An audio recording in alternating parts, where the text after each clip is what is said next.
think about it. Problems and challenges are just a part of life. It's like the universe likes contrast. As soon as we've got anything like going really well, it throws a problem, a challenge, or something to us to give us an ability or an opportunity to grow. Now, if we haven't got good problem-solving skills, we can struggle. We can, just get stuck. And when we go into overwhelm, when we're stuck, we've got to be able to move it. We just have to. And overwhelm, especially when it comes to problem solving and stuff, just comes when we're not moving even a little bit. So I wanted to talk into this because I did a podcast a couple of podcasts ago about me and the army, and I've had a lot of feedback about people saying, that you learn to think about things differently and solve problems differently through my time in the army. So I thought I'd just touch on a couple of points of that because it's been great. I learned young, 17 in the army, to have to problem solve, and so much of it was thinking with, if we were in a real mission, there's lives on the line. This is a real thing. So let me just pull this part a little bit more, because we can't make problems and challenges go away. They are part of life, and it's about learning how to navigate them better and become more solid in having a different default to run to when we're presented with them. So let's dive deep. My first tip, the first thing that I think of is that I need to breathe. That's it. When I'm presented with a challenge or a problem or something that has to be solved, it's about taking a breath, getting back into my body. And then sometimes I'll actually literally put my hands on my heart, on my chest, and just feel my breath to just go, okay, cool. Ground myself, feel my feet on the ground, then I can take an action. If we're in reactive mode and we're like, fuck, what do? You forget to breathe. So breathing has to be the absolutely very first thing, because otherwise we make irrational and impulsive kind of choices. And I've totally done them in the past. And I know the benefit of teaching myself to breathe first. Just a nice deep breath. Doesn't have to be a long break, but just a pause to be able to go, okay, got it. Let's think sanely versus just going off on something. Now, the more we do this, the more we are presented with problem-solving opportunities. Like when I was in the army, it's pretty intense. They throw you into so many different situations. You've got to be able to problem solve faster. And the more we do it, the more resilient we become at it. It's a great way to foster that growth in us. And we all have a natural default that's always looking for disaster. We've got to put ourselves in different situations to grow, so that over time, our resilience is the fact that we default to a better action. And so, for instance, even instead of just forgetting to breathe or breathing shallow and being overwhelmed, what do I do? It's like, teach yourself so that you breathe when you come in, to get back in your body, and you can respond versus react. Okay, but that comes over time, and it's that, we have to win to lose. We've got to go through the struggles and not handle them well to learn how to handle them well in the future.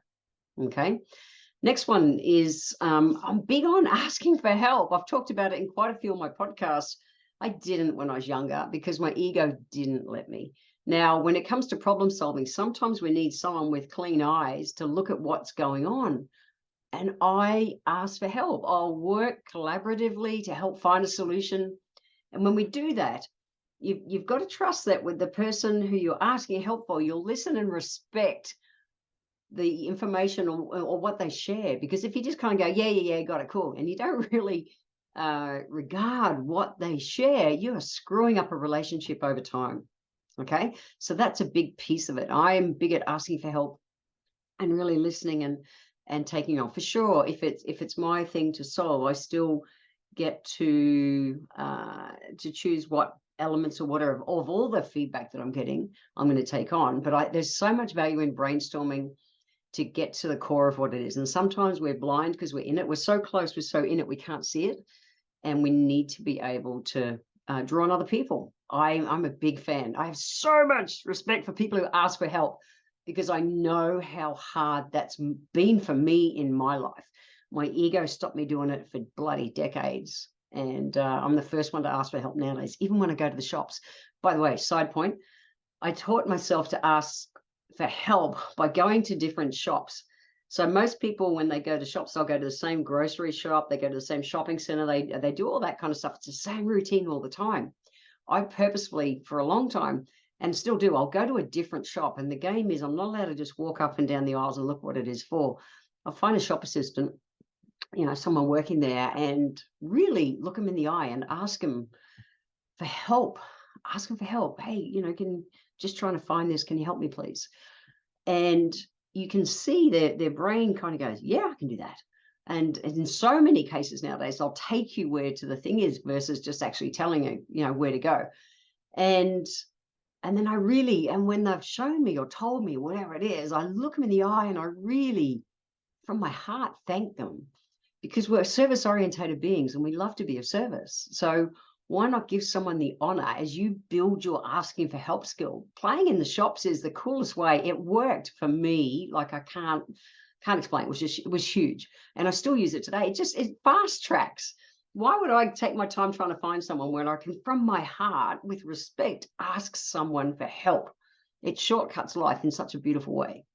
Another one's mind mapping. So I am a visual. Sometimes I've got to draw it out, or whatever the problem is, I've got to like draw this in colors and get it out of my head to be able to see it, because I am such a visual.